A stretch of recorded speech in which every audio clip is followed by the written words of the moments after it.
27वीं तरमीम में another proposal है कि आईनी अदालत बनाई जाए। दुरानी साहब, अभी 26वीं तरमीम हमने की, उसमें कॉन्स्टिट्यूशनल बेंच बन गया जो कि आईनी मामलात को देख रहा है।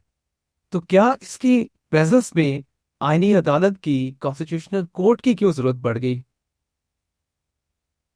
देखिए जनाब, जब आपने 26वीं आईनी तरमीम की थी उसमें टेक्निकली आपने अदालतों को मातहत कर दिया था इंतजामिया के। और मातहत ये अल्फाज में तो नजर नहीं आता, लेकिन प्रैक्टिस में उसकी तमाम अपॉइंटमेंट्स, उसके तमाम अदलिया से रिलेटेड जितने इंस्टीट्यूशंस हैं जहां उनकी अकाउंटेबिलिटी हो सकती है, जहां से अपॉइंटमेंट्स होती है, उन सब के साथ इन्होंने वो हाल किया जो दुश्मन फासे फौजें जो है वो दुश्मन ममालिक के साथ किया करती है। तो इन्होंने जुडिशरी की पूरी इमारत को जो है इन्होंने हिला के रख दिया। वो साथ ही सुप्रीम कोर्ट की बिल्डिंग है, उसको जिस बुरी तरह से इन्होंने डिमोलिश किया है, मैं तो कहता हूँ अल्लाह खैर करे पार्लियामेंट की बिल्डिंग के साथ, उसके साथ ही दूसरी चीज जो है, जो कि वो ही तो इसकी मुहाफिज है, तो इन्होंने अपने मुहाफिजों को खुद जो है वो जमीन बोस कर दी है।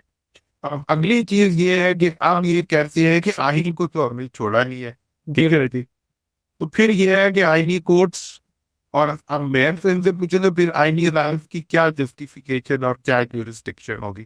कौन सा आइन जिसको आपने जो है मोम की नाद बना दी है? फिर भी ठीक है, जो भी कुछ ये कर रहे हैं जो कर रहे हैं, लेकिन मैं ये समझता हूँ कि इस वक्त पाकिस्तान को और पाकिस्तान के अवाम को इदारों की जरूरत।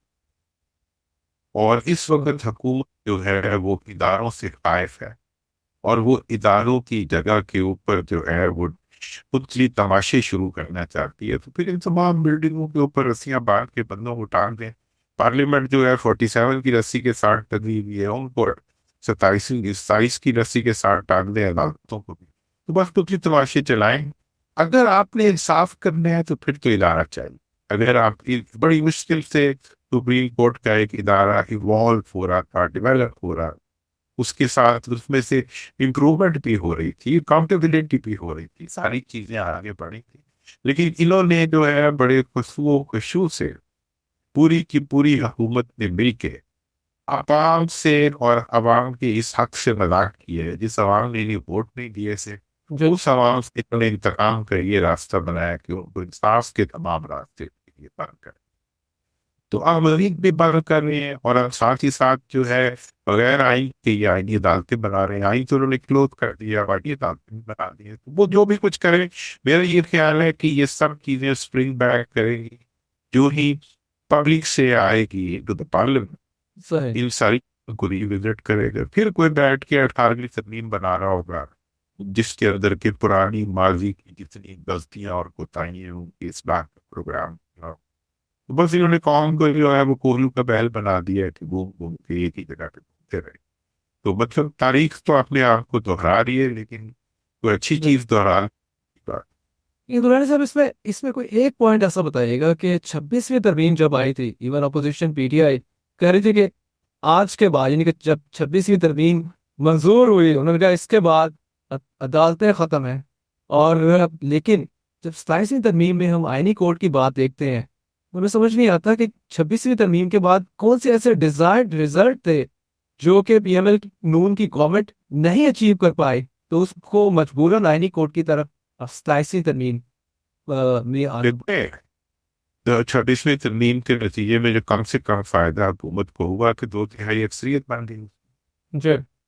अब उन्हें मौलाना के पीछे नहीं भागना पड़ा, बल्कि उनकी अपनी होगी, औरों के पीछे भी नहीं भागना पड़ा। तो मतलब ये है कि 26वीं तरमीम में उनकी मदद कर दी उन लोगों ने जिन्हें नहीं करनी चाहिए थी, वो हो गई। उसके नतीजे में वो खुद ही रिवर्ट हो गए।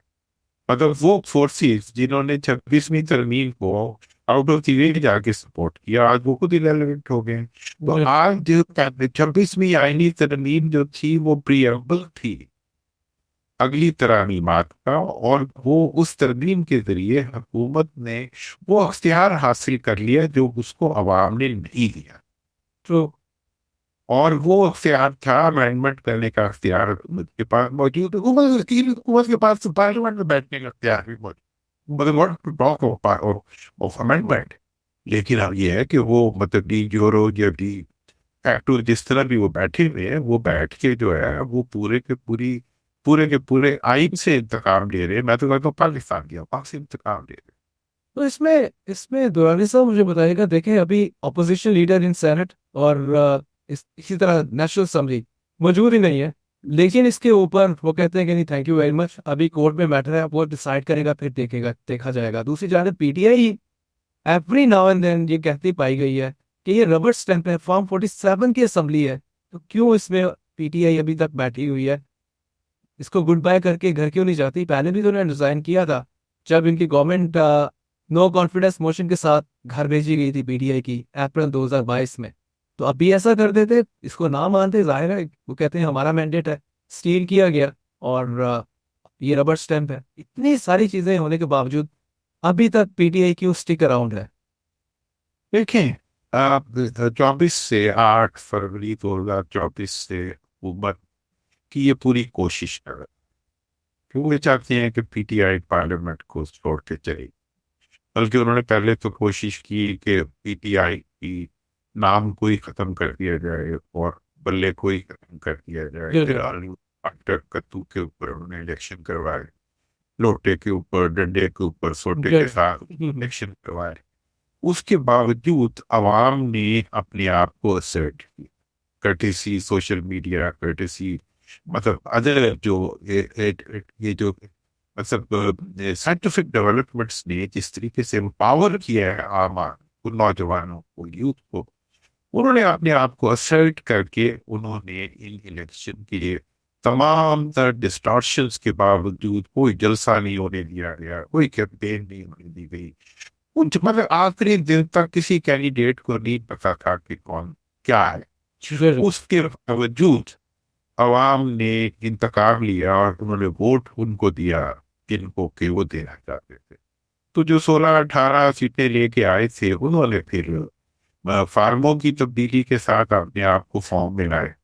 फिर वो एक पुतली बन के जो है वो पार्लियामेंट में आ गए और अब उस पुतली का पुतली तमाशा जारी है।